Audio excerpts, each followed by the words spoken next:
속이다니. 난 단지 널 도와주려고 했을 뿐이야. 네가 정신없어 하니까.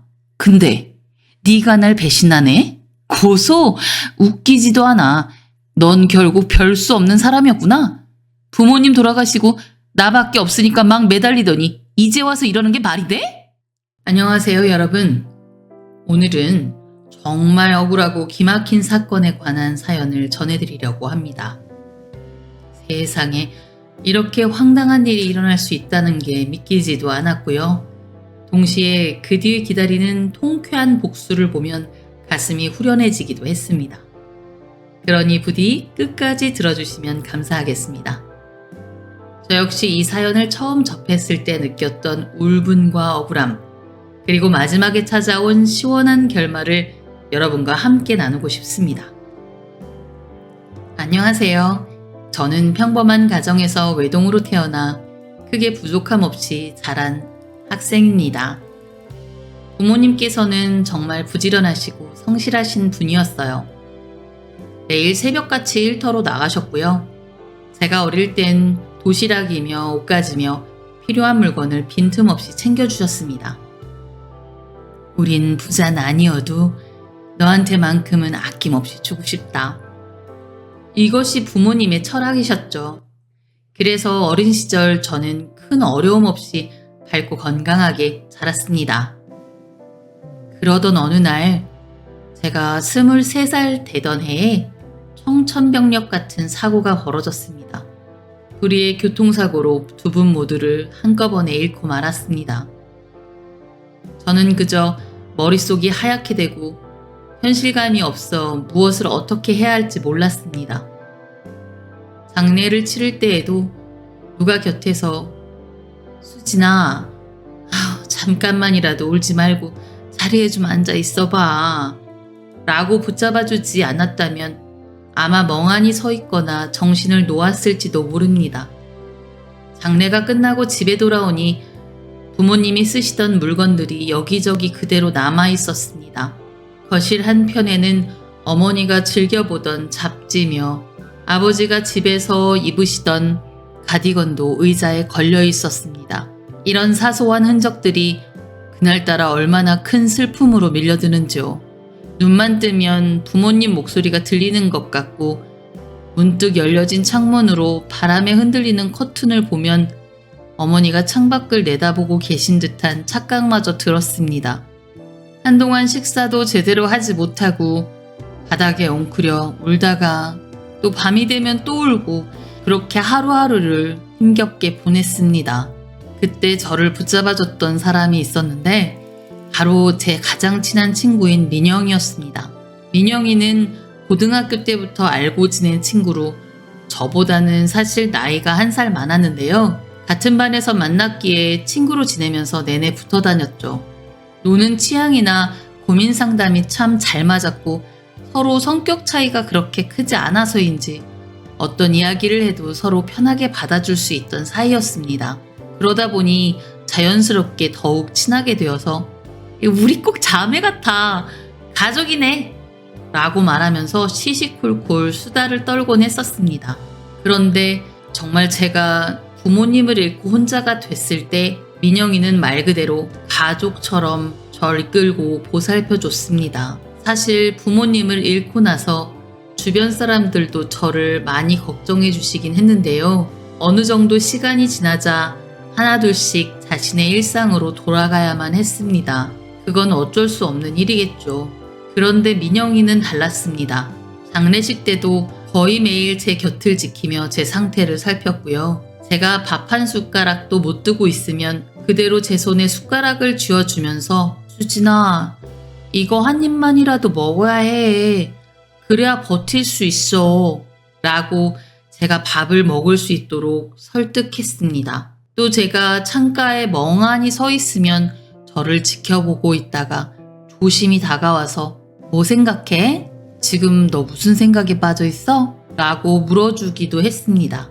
사실 그 시기에는 저조차도 무슨 생각을 하는지 모를 정도로 혼란스러웠는데 민영이가 그렇게 말을 걸면 순간적으로 현실로 돌아오는 느낌이 들었습니다. 저는 사실 그게 그렇게 고마울 수가 없었어요. 그런데도 시간이 지나면서 자괴감이 들기도 했습니다. 부모님을 잃었는데 나는 이렇게 친구에게 기대서 겨우 살아가는구나. 이런 생각들 때문에요. 어느 날 민영이와 둘이서 밥을 먹으려다 말고 또 제가 울컥해서 울음을 터뜨린 적이 있었습니다. 미안해 민영아. 나는 지금 내가 이렇게 챙겨주지 않으면 아무것도 못할 것 같아. 내가 너무 무능한 건지 부모님이 갑자기 떠나고 나서는 도통 정신을 못 차리겠어. 그때 민영이가 제 손을 잡으며 조용히 말했습니다. 수진아, 그렇게 혼자서 끙끙대면 안 돼. 나라도 네 옆에서 힘이 되어줄 테니까. 우리가 친구잖아. 아니, 지금은 네가 의지할 수 있는 유일한 가족이라고 생각해줬으면 좋겠어. 민영이의 이런 말이 제겐 너무나 크게 다가왔습니다. 눈물이 또르르 흘렀고 저는 미약하게 고개를 끄덕였죠. 그래, 네가 곁에 있어주니까 얼마나 다행이야. 민영이는 그날 저를 꼭 안아주면서 괜찮아, 울어도 돼. 그리고 나면 좀 나아질 거야. 그래야 또 내일을 살아갈 수 있잖아. 라고 위로해 주었습니다. 솔직히 그 순간에는 민영이가 없었다면 저는 아마 더 심각한 상태로 빠져들었을지도 모릅니다. 이전에 부모님을 잃었다는 친구가 말하길 누군가가 함께 울어주고 내가 못 먹을 때 억지로라도 먹게 해주는 사람이 있다는 게 엄청난 힘이 되더라 라고 했는데 정말 그 말 그대로였어요. 제게는 민영이가 그 누군가라는 사람이었습니다. 그래서 저는 염치 없지만 민영이가 주는 도움과 정을 온전히 받아들였습니다. 예를 들어 민영이가 일부러 저녁 식사를 사준다며 외출을 유도하면 밖에 나가서 바람이라도 쐬자. 저는 거의 무기력하게 끌려 나가다시피 했어요. 그러나 결과적으로 그게 저에게 크게 도움이 되곤 했습니다. 거울 속 제 모습을 보면 눈이 붉고 퀭한 기색이 여전했지만 그래도 누구랑 같이 밥 한 끼라도 먹으면 기운이 조금 돌고 세상에 홀로 남겨진 느낌이 덜했습니다. 그렇게 민영이에게 크게 의지한 저는 나중에 상황이 좀 정리되면 꼭 민영이에게 보답해야지 라는 다짐을 했습니다. 사실 부모님이 남긴 재산이 조금 있는데요. 이제 저 혼자 남았으니 상속 절차를 거쳐 그 몫이 제게 넘어올 예정이었거든요. 저는 나중에 일부를 민영이에게 주면서 내가 나중에 꼭 보답하려고 했어. 네가 아니었으면 나 정말 못 살았을 거야. 라고 말하고 싶었습니다. 그렇잖아도 나중에 꼭 보답하겠다고 가끔 이야기하면 민영이는 웃으면서 에이, 친구끼리 무슨, 난 네가 단지 힘내길 바랄 뿐이야 라고 말하거든요. 우리는 그럴 때마다 웃고 넘기지만 마음속으로는 저는 언젠가 꼭 갚아야겠다 라고 생각했습니다. 한편 그 시기에 저는 법적 상속 절차라는 걸 처음 접했습니다. 부모님이 갑작스러운 사고로 돌아가셨기에 유언장 같은 건 없었고요. 절차를 어떻게 밟아야 할지도 몰랐습니다. 몇몇 친척분들이 이러저러하게 서류를 떼보라고 하고 은행과 집, 토지 등 여러 자산을 확인해봐야 한다고 조언해 주셨죠. 처음엔 머리가 아플 정도로 복잡해 보였는데 변호사를 찾아가고 열흘쯤 지나고 나니 대강의 윤곽이 잡혔습니다. 부모님이 일생 동안 모아두신 현금, 예금, 그리고 집과 땅, 차량, 몇 개의 보험금 등등을 제가 상속받게 되었던 겁니다. 이런 절차를 겪으면서도 드는 생각은 이런 돈 없어도 부모님이 옆에서 살아계시는 게 훨씬 더 좋을 텐데 였어요. 처음엔 정말 씁쓸했습니다. 20대인 제가 이 많은 재산을 과연 어떻게 해야 할지 감도 안 잡혔고 그저 돈이 많이 있다고 해도 마음은 허전하다는 느낌이었습니다. 아버지가 살아계셨다면 또 어머니가 곁에서 수진아, 이 돈은 이렇게 쓰고 저 돈은 이렇게 저렇게 저축해야 한다. 이렇게 꼼꼼히 알려주셨을 텐데 다시금 눈물이 왈칵 쏟아지려 했습니다. 민영이는 제가 이런 고민을 털어놓을 때마다 늘 저를 달래주었습니다. 수진아, 돈이라는 게 사람을 대신할 순 없지만 그래도 부모님이 너에게 주고 싶었던 마음일 거야. 평생 열심히 일하셨잖아. 그러니까 그걸 슬픔 대신 소중히 간직하고 나중에 네가 진짜로 하고 싶은 일이 생기면 거기에 쓰면 되지 않을까? 그 말도 일리는 있었습니다. 저는 서서히 상속 절차를 마무리해 가면서 제게 남겨진 재산이 생각보다 꽤 크다는 사실을 깨달았습니다. 부모님이 평생 부지런히 일하신 덕에 예금이 꽤 되었고요. 대출금도 다 끝난 우리 집과 강남의 작은 건물, 그리고 제가 어릴 때 사두셨던 시골 땅도 근처에 무슨 단지가 생겼다면서 시세가 올라서 나름 큰 가치가 있었습니다. 명색이 부족함 없이 자랐다고는 했어도 이 정도로 부모님이 축적해 놓으셨을 줄은 미처 몰랐습니다. 그렇게 상속이 어느 정도 마무리될 즈음에 민영이가 제게 제안을 했습니다. 수진아, 그럼 이제 좀 마음 정리도 됐을 테니까 우리 여행이라도 한번 갔다 오자. 라고 말이죠. 아마도 제 기분 전환을 위해서였을 겁니다. 저도 그게 나쁠 것 같지 않아서 둘이서 동해로 1박 2일 정도 다녀왔습니다. 그곳에서 민영이와 이야기하면서 유산을 어떻게 하긴 해야겠는데 잘 모르겠다 라는 식의 고민을 털어놓았죠. 민영이는 하나하나 천천히 생각하면 돼 라고 말했습니다. 그 여행을 마치고 돌아온 뒤 휴학 상태에 있던 저는 약간은 회복된 마음으로 일상을 정리하기 시작했습니다. 부모님 유품도 어느 정도 정돈했고 보험금이 들어오는 계좌나 예금 통장 정리를 착착 진행하며 차츰 현실과 타협해 갔습니다. 그러면서도 이 재산이란 걸 나 혼자 어떻게 관리해야 되지? 하고 고민했습니다. 저는 아직 어렸으니까요. 전문적인 금융 지식이 있는 것도 아니고 부모님이 곁에 계셨다면 차근차근 알려주셨을 텐데 저는 아주 가까운 친척은 없었거든요. 그 무렵 제가 제일 의지한 인물이 민영이 뿐이었습니다. 앞서 말했듯이 워낙 가까운 친구였고 저는 그동안 받은 도움에 기대다 보니까 그 친구를 거의 나의 언니나 나의 이모처럼 생각하게 되었습니다. 특히 제가 서류를 떼고 은행일 보러 갈 때도 민영이가 같이 따라다니면서 너 혼자 힘들 텐데 내가 옆에서 같이 봐줄게 라고 해줬습니다. 그렇지 않아도 상심이 큰 저로서는 정말 의지가 되었죠.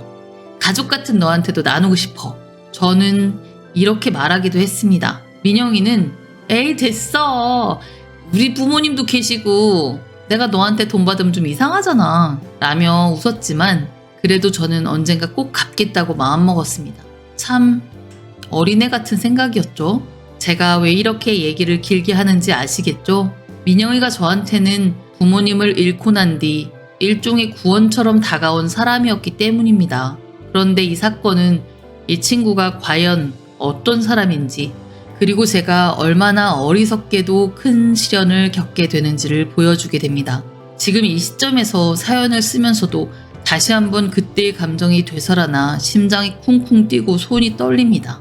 도대체 이런 가족 같은 사람에게서 세상에 이런 배신이 가능하다는 걸 그 전까지는 몰랐으니까요. 불행은 한꺼번에 찾아온다는 말이 맞는가 봅니다. 부모님이 돌아가시고 몇 달이 지난 어느 날이었어요. 저는 아직도 유산 상속 문제로 법원을 찾아야 했습니다.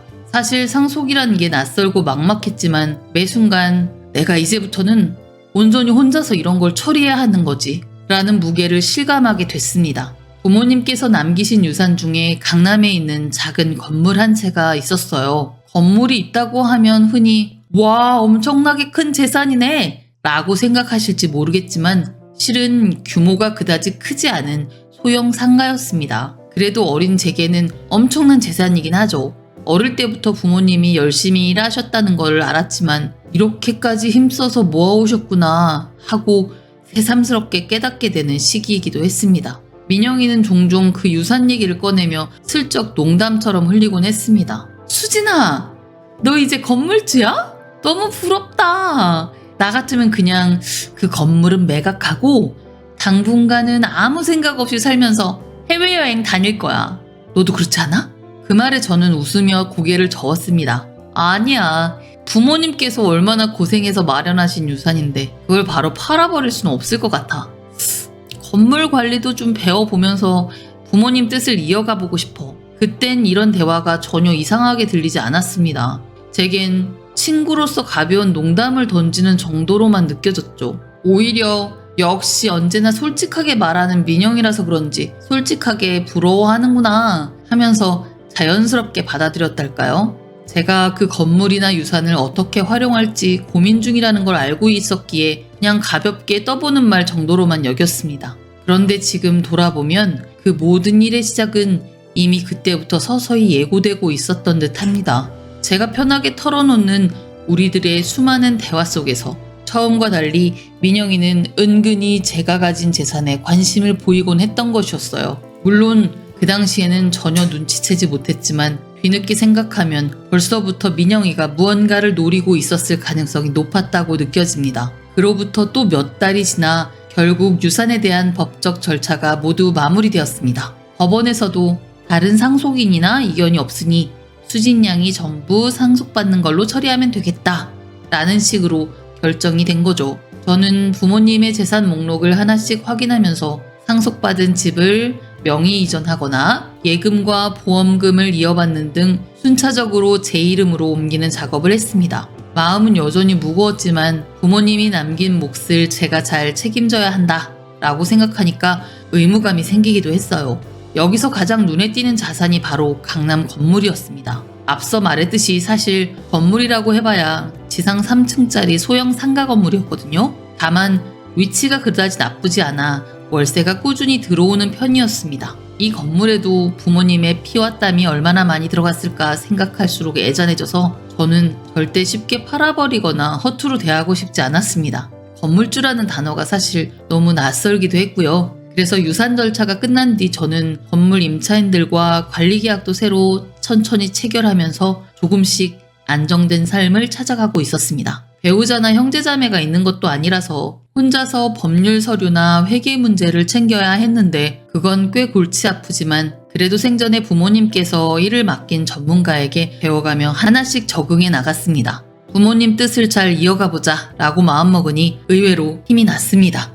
그런데 어느 날이었어요. 민영이가 너무나 급한 목소리로 연락을 해왔습니다. 평소에 놀러가자 혹은 밥 먹자 정도로 연락이 오는 건 익숙했지만 이번에는 목소리 톤부터 달랐습니다. 전화기 너머로 터져나오는 소리가 상당히 불안정했어요. 수진아, 큰일 났어. 나 좀 도와줘야 할 것 같아. 그 말을 듣자마자 저는 가슴이 철렁했습니다. 뭔가 심각한 사고라도 났을까 싶었죠. 혹시 민영이 부모님이 아프신가? 아니면 본인한테 무슨 큰 문제가 생긴 건가? 여러 가지 생각이 동시에 떠올랐습니다. 무슨 일이야, 민영아? 뭐가 그렇게 급해? 괜찮은 거야? 제가 너무나 다급하고 떨리는 목소리로 물었습니다. 그러자 민영이는 울먹이며 숨을 고르더니 다짜고짜 내가 투자 사업이 폭망했어.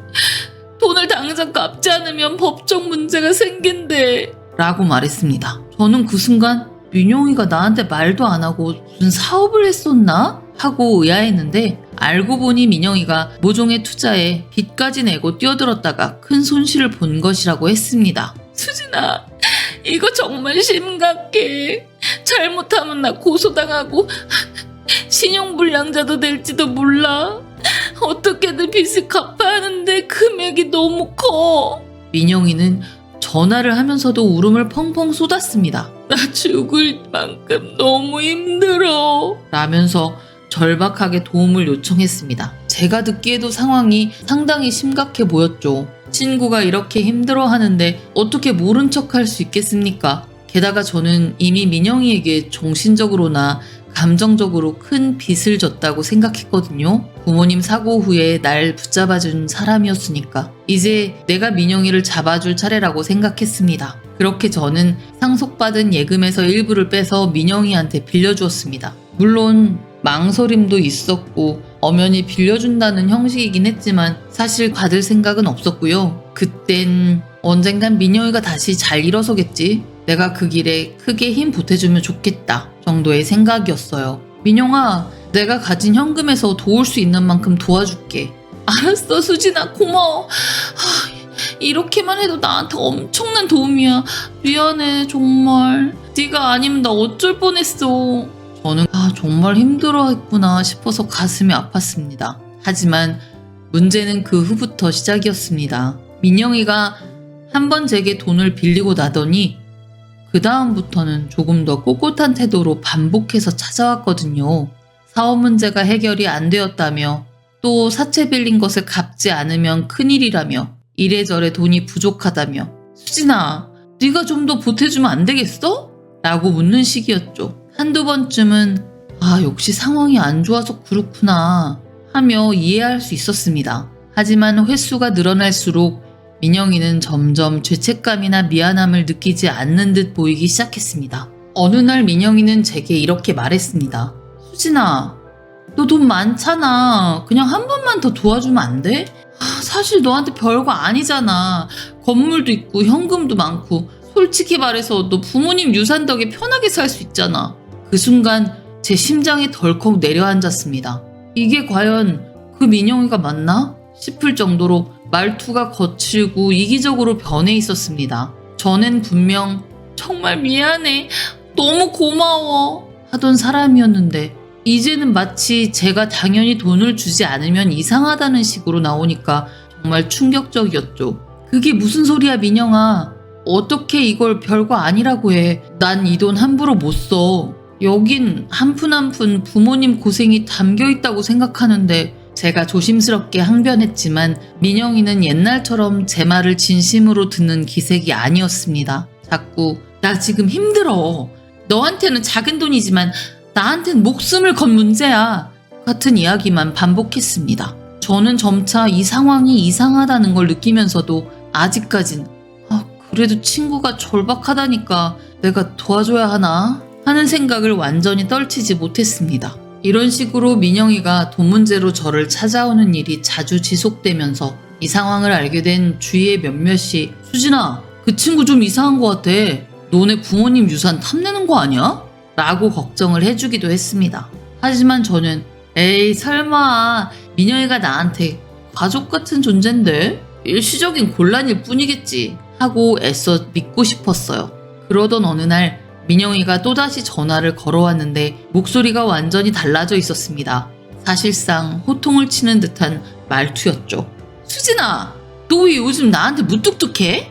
내가 돈 좀 빌리겠다는데 왜 꺼리기만 해? 혹시 너 내가 갚지 않을까봐 그래?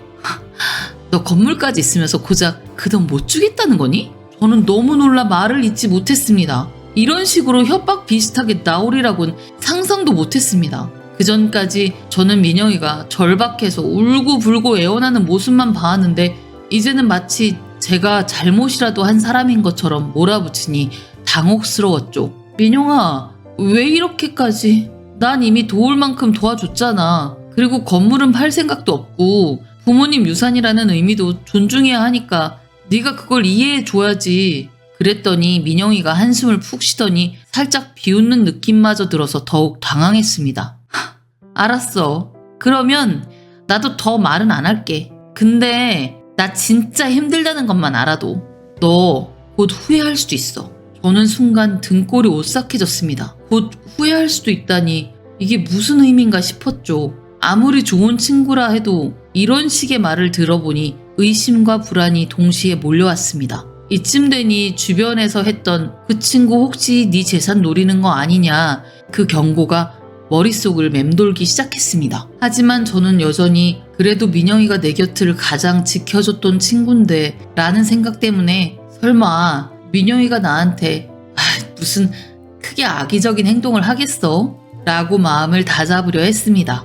바보 같았는지도 모르겠어요. 부모님이 갑작스럽게 세상을 떠난 뒤 제게는 사람을 믿는 감각이 이상하게 무뎌진 면이 있었던 것 같습니다. 특히 민영이만은 절대로 제게 상처를 주지 않을 거라는 믿음이 깊었죠. 그런데 어느 날 충격적인 사건을 알게 되어 그 순간만큼은 저 또한 얼어붙고 말았습니다. 며칠 후 저는 부모님이 남기신 강남 건물에 관한 관리 계약을 새로 체결하려고 관리인을 만나러 갔습니다. 건물 서류를 챙기고 임대 조건을 정리하는 과정은 신경 쓸 게 무척 많았지만 그래도 이제 내가 이 건물을 직접 챙겨보면서 배워야지 하는 마음으로 꼼꼼히 살펴봤습니다. 부모님이 애써 모아온 재산이니 대충 방치할 수 없다는 책임감이 들기도 했어요. 그런데 계약서에 예상치 못한 이름이 등장했습니다. 민영의 이름이. 분명히 제 이름 바로 아래 어딘가 적혀 있는 걸 발견한 겁니다. 처음엔 내가 잘못 본 건가? 하고 의심해서 계약서를 다시 훑어봤죠. 글자 하나하나를 짚어서 읽으니 확실히 위이민, 강수진, 수이민, 김민영이라는 문구가 보였습니다. 머리가 띵해지는 기분이 들었습니다. 아니, 왜 여기에 민영이 이름이 적혀있지? 내가 이런 위임장에 서명이라도 했었나? 너무 놀란 저는 곧장 관리인에게 물었습니다. 죄송한데 이 계약서가 무슨 의미죠? 여기에 왜 제 친구 민영이 이름이 적혀있나요? 저 한 번도 민영이한테 건물관리 위임한 적이 없는데요? 관리인은 당황한 표정으로 서랍을 뒤져 문서를 더 꺼내들었습니다. 그러더니 책상 위에 펼쳐 보이며 말했습니다. 수진씨, 민영이라는 분이 이 건물 관리 계약을 대신하겠다고 해서 이게 새로 체결된 서류입니다. 저희 쪽에서도 위임장 사본 있는데 거기 수진씨 도장하고 사인 그리고 신분증 그 사본도 있어가지고 저희는 당연히 둘이 협의해서 결정한 거라고 알았죠. 정확히는 민영씨가 수진씨 대신 건물을 관리하고 수익을 저한테 보고하겠다. 나중에 협의하에 임대료를 분배하겠다고 말씀하셨습니다. 순간 저는 눈앞이 아찔해졌습니다. 민영이가 어떻게 위임장을 작성한 거지? 집으로 돌아오는 길 저는 내내 민영이 직접 만나봐야겠다. 전화로는 안 되겠다 라는 생각이 들었습니다. 그래서 곧장 민영이한테 전화를 걸어 약속을 잡았고 밤이 되어서야 카페에서 마주 앉았습니다. 민영이는 처음엔 마치 아무 일도 없다는 듯 인사하더군요. 수진아, 무슨 일이야? 얼굴이 안 좋아 보이네. 그 말에 저는 숨도 안 돌리고 단도직입적으로 물었습니다. 민영아, 이게 무슨 일이야? 왜 네 이름이 건물관리 계약서에 적혀있어? 내가 위임장 써준 적도 없는데 너 내 인감도장 가져간 적 있어? 처음엔 민영이가 살짝 당황스러운 표정을 지었습니다. 하지만 금방 태연한 미소로 돌아섰습니다. 그거? 너 혼자 부모님 유산 관리하기 힘들어하는 것 같아서 도와주려고 한 거지. 어차피 돈은 내가 임차인들한테 받으면 너한테 일부 보내주고 나머진 내가 공인중개사나 세입자들이랑 협의해서 수리비 쓰고 관리해준 수고비로 내가 조금만 받고 뭐 그런 식으로 관리만 해주려고 한 거야. 그런 건 업체만 믿으면 안 돼. 가까운 사람이 담당해서 해야 한다니까? 너도 나 믿잖아. 내가 나쁜 짓 하겠니? 그 순간 저는 기가 막혔습니다. 분명히 믿는 사이였고 가장 친한 친구였지만 이건 이미 위임장 위조 같은 중범죄에 해당하는 행동이었습니다. 어떻게 이렇게 대수롭지 않게 말할 수 있는 걸까 좀 충격이었습니다. 민영아, 너 지금 내가 본인 의사도 없이 인감도장 쓰고 계약서에 이름 올리고 건물 임대료도 마음대로 가져간다는 거 이거 문제 안 된다고 생각해? 말이 돼? 제가 목소리를 높였지만 민영이는 여전히 아주 태연했습니다. 마치 왜 이렇게 예민해져? 하는 뉘앙스였죠.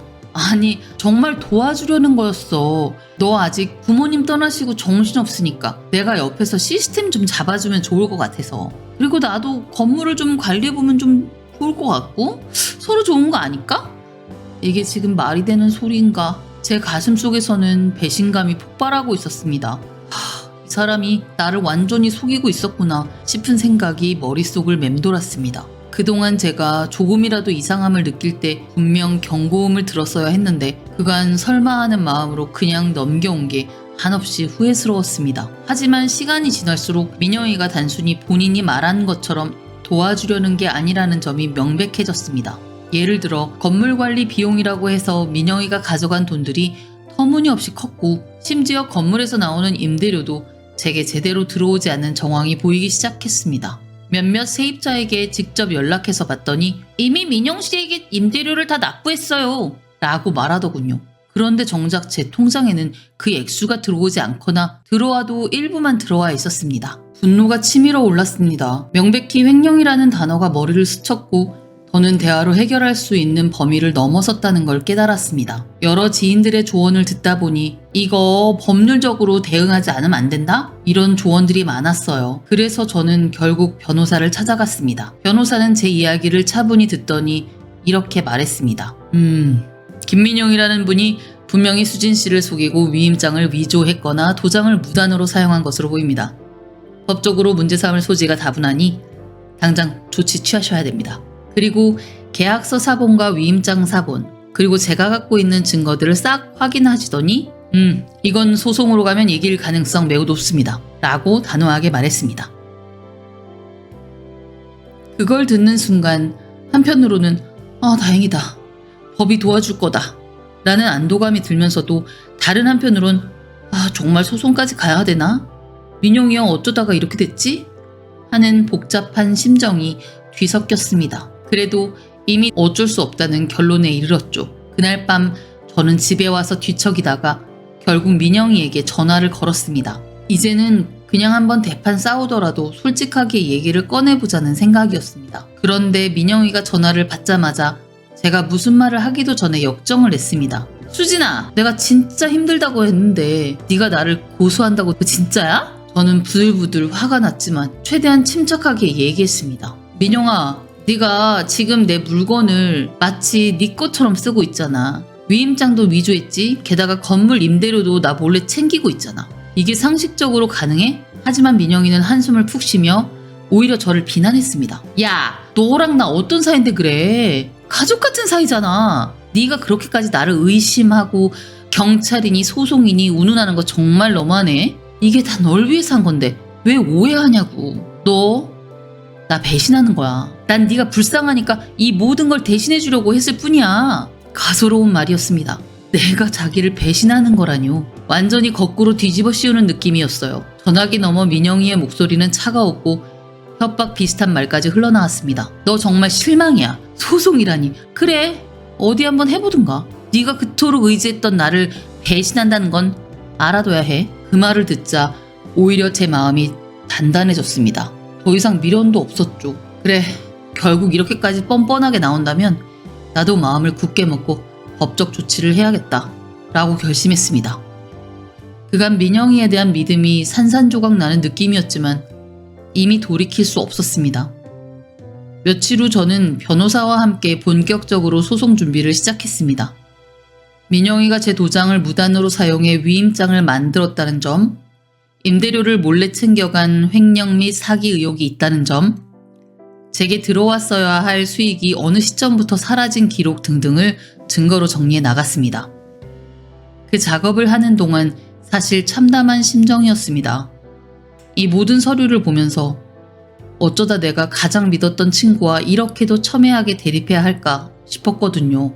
그래도 이제는 뒤로 물러설 수 없었습니다. 내가 계속 당해주기만 하면 앞으로 나를 더 그런 존재로 생각하게 될 테고, 게다가 본인은 진짜로 스스로가 나를 도와주고 있다고 착각하고 있을 수도 있으니까 민영이를 위해서라도 다시 제자리를 잡아야 돼 라고 스스로를 다독이며 이왕 결정 내렸으니 밀고 나가겠다고 다짐했습니다. 그 사이 민영이는 계속해서 네가 나를 고소한다니 정말 어이가 없다. 수진아, 너 진짜 너무하다. 라는 등의 메시지를 계속 보내왔습니다. 어떤 날은 내가 법정 가면 너도 무사하지 못할걸? 같은 협박 문자를 보내기도 했습니다. 그 태도가 저를 더욱 분노케 했죠. 과연 어떤 배짱으로 이런 말을 하는지 이해가 안 갔습니다. 결국 얼마 지나지 않아 민영이는 어쩔 수 없이 법원에 호출을 받게 되었습니다. 소송이 실제로 진행되니까 그 친구는 끝까지 저를 만만하게 보고 있는 듯 말했습니다. 네가 나를 이길 수 있을 것 같아? 이까진 일 가지고 별것도 아닌 일이잖아 라는 식으로 여전히 상황을 심각하게 보지 않는 분위기였죠. 하지만 변호사 말로는 김민영 씨 쪽이 명백히 불리하니까 아마도 합의나 중재를 처음에 요구하다가 안 되면 자기 책임이 아니라고 회피하려고 할 거예요 라고 판단하더군요. 한편 이 사건이 친한 지인들 사이에서 소문이 슬슬 퍼져나갔습니다.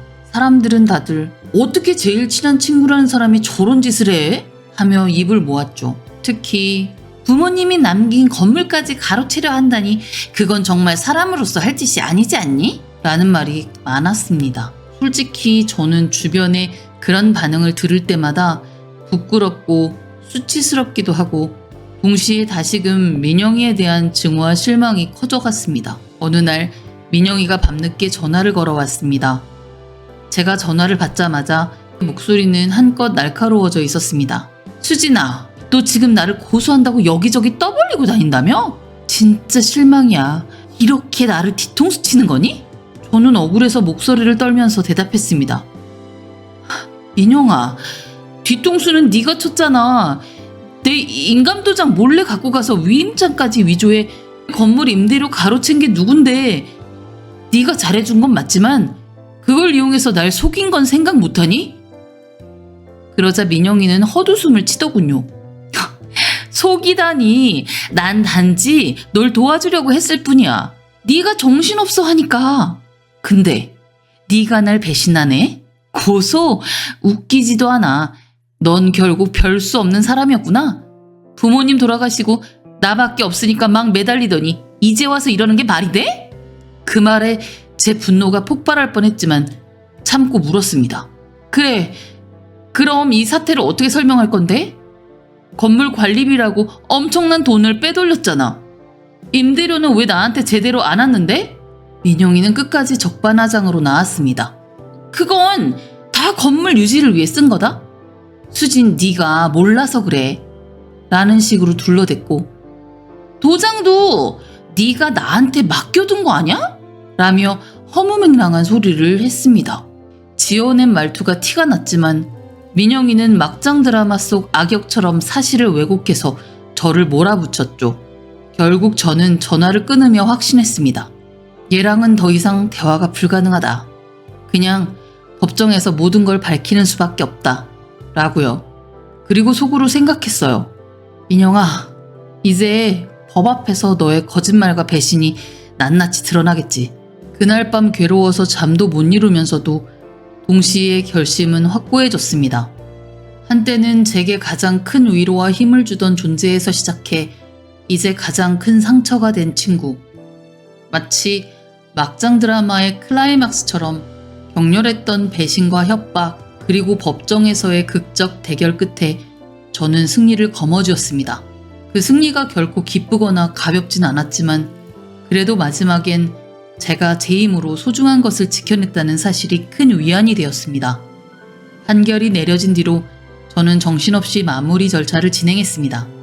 법원에서 확정된 민영이의 변상 금액과 손해배상 청구 액수를 정리하고 제 재산과 부모님 건물의 소유권을 변호사와 다시금 확실히 잡는 작업까지 얽히고 설킨 서류를 보면서 어쩌다 이 지경까지 왔나 싶은 회한이 올라왔지만 이제는 더 미룰 수도 없었습니다. 그렇게 법원 발행 문서를 통해 모든 권리를 되찾고 그 사이 민영이와의 접촉은 변호사끼리의 소통으로 대신하고 있던 어느 날 저녁이었습니다. 밤늦게 제 휴대폰이 울렸습니다. 화면엔 민영이라는 이름이 찍혀 있었죠. 제 마음속에선 받지 말까 하는 충돌이 일었지만 이상하게도 한 번쯤은 직접 목소리를 들어야 할 것 같았습니다. 혹시라도 마지막으로 무슨 변명이나 억지를 부릴까 싶어 그것도 궁금해져서 저는 슬쩍 통화 버튼을 눌렀습니다. 수진아, 나야. 그녀의 목소리는 웬일인지 한층 낮아져 있었고 조금은 떨리는 듯 했습니다. 저는 침묵으로 대응했지만 민영이가 곧바로 말을 이어갔습니다. 미안해. 내가 잘못했어. 그땐 내 상황도 좀 힘들었어서. 정말 그게 전부야. 널 속이려고 한 거 아니었어. 끝까지 변명으로 똘똘 뭉쳐있구나 싶은 생각이 드는 순간 제 가슴 속에서 알 수 없는 뜨거움이 치밀었지만 저도 이제는 지쳤는지 실망스럽지도 않았습니다. 저는 가능한 한 차분한 목소리로 대답했습니다. 민영아, 넌 내 친구였어. 그런데 우리처럼 가족같이 지낸 친구 사이에서 신뢰를 이렇게 배신하는 건 용서받을 수 없는 일인 것 같아. 그 한마디에 민영이가 휴대폰 너머에서 목소리를 떨며 뭐라 중얼거리려 했지만 더 이상 말이 이어지지 않았습니다. 그래. 수진아, 정말 미안해. 라는 식의 흐릿한 소리가 들렸으나 이미 저의 마음은 너무나 딱딱하게 굳어 있었습니다. 사실 과거의 저라면 이 말 한마디에 그래, 사정이 있었겠지. 혹시 내가 너무 몰아붙였나? 라고 자책했을지도 모릅니다. 하지만 이제는 아니었습니다. 민영이가 제가 힘든 상태였던 걸 악용해서 부모님 유산을 가로채려 했다는 사실이 너무나도 분명했으니까요. 제게 대놓고 협박하던 기억, 재판정에서 보인 뻔뻔함, 그리고 적반하장식 태도 등 모든 게 주마등처럼 스쳐 지나갔습니다. 저는 한숨을 내쉬고 마지막으로 말했어요. 더 이상 너와 할 얘기 없다. 다 끝났고 판결대로 모든 비용 변상하도록 하고 네가 어떤 상황이든 이건 네가 벌인 일이니까 책임져야지. 그리고 우린 이 통화를 끝으로 끝내자. 다음부터 할 말 있으면 변호사를 통해서 하도록 해. 그 말을 끝으로 저는 전화를 끊었습니다. 전화기 너머 민영이가 크게 흐느끼는 듯한 소리가 들리긴 했지만 그게 마지막이었어요. 통화를 마치고 제 손이 조금 떨리기도 했습니다. 그런데 오히려 마음 한편으론 시원하기도 했습니다. 이제 정말 끝났구나. 저는 이 사람에게 휘둘리지 않아도 되겠다. 그런 생각이었죠. 그 후로 민영이는 법원의 판결에 따라 임대 수익과 손해배상까지 더해 갚아야 했습니다. 처음에는 버티려 들거나 배상금을 낮추고자 하는 여러 시도가 있었지만 워낙 증거가 확실하니 별 도리가 없었지요. 제가 지금까지 겪었던 울분과 억울함은 판결로 이어진 결과물을 통해 통쾌하게 해소됐습니다. 물론 모든 것을 완전히 원상태로 되돌리긴 어렵겠죠. 한때 누구보다도 믿고 언니처럼 가족처럼 의지했던 친구에게 등을 제대로 맞았으니 그 상처는 오래 갈 겁니다. 그러나 이상하게도 막상 법적 절차가 모두 끝난 뒤에는 이제 모든 걸 끊고 새 출발을 할 수 있다는 희망이 생겼습니다. 아마 부모님께서 살아계셨다면 이 사태가 애초에 없었을지도 모르겠지만 민영이는 어쩌면 나중에 다른 일로 제 등에 칼을 꽂았을지도 모른다는 생각도 들었어요. 저는 조용히 창문을 열고 깊게 들이마신 밤 공기 속에서 눈을 감았습니다. 그래, 일어날 일이 일어난 거고 이 일을 통해서 나는 더 성숙해진 거야. 더는 묶여있을 필요 없어. 내 인생의 새로운 시작. 그 결심은 저를 한결 가벼운 마음으로 이끌어줬습니다. 당분간은 혼자서도 잘 버틸 수 있을 거란 자신감이 조금씩 피어났습니다. 재판이 끝나고 변호사와 마지막 면담을 했을 때 변호사가 고생 많으셨습니다. 이제부터 정말 중요한 건 상처가 남지 않도록 스스로 돌보는 거예요. 라고 한 말이 떠올랐습니다. 맞습니다. 상처는 깊었지만 저는 다시 일어나야만 했습니다. 부디 민영이가 이번 일을 계기로 자기 잘못을 뼈저리게 깨닫길 바랄 뿐입니다. 그러나 앞으로 평생 그 사람과는 다시 엮일 일은 없습니다. 이건 제가 분명히 마음속에서 끊어낸 부분이니까요. 이제 저는 확실히 그녀와 관계를 단절하고 제 인생의 새로운 시작을 향해 나아갑니다. 부모님이 남긴 건물을 더 알차게 운영해보고 그 수익으로 사회적 기여도 해볼까 하는 생각도 듭니다. 예전 같았으면 민영이와 함께 뭘 해볼까 상상했겠지만 이제는 저 혼자서도 그리고 새로운 사람들과 함께 더 건강한 미래를 그릴 수 있으니까요. 한때 가장 믿었던 친구에게 등을 맞은 경험은 제게 깊은 배신감과 좌절을 안겨줬지만 동시에 끝까지 싸워서 승리를 쟁취하고 다시금 앞을 향해 걸어갈 용기를 선물해줬습니다. 한때 가장 가까웠던 사람이 등에 칼을 꽂는다면 어떤 기분일까요? 우리 청취자분들 중에 그런 경험을 가지신 분이 또 있을까요? 아마 당해보지 않은 사람들은 모를 엄청난 감정이겠죠? 그럼에도 불구하고 잘 마무리하고 앞으로 나아가려는 태도가 멋지네요. 혹시 이 사연을 들으시는 분들 중에 비슷한 상황에 처한 분이 계시다면 부디 끝까지 자신의 소중한 것을 지켜내시길 바랍니다. 일어난 일은 어쩔 수 없이 일어난 것. 그러나 그 사건을 통해 새로운 사람으로 다시금 새로운 출발을 할 수 있을 겁니다. 오늘의 사연은 여기까지 할게요. 그럼 다음 사연에서 뵙도록 하겠습니다.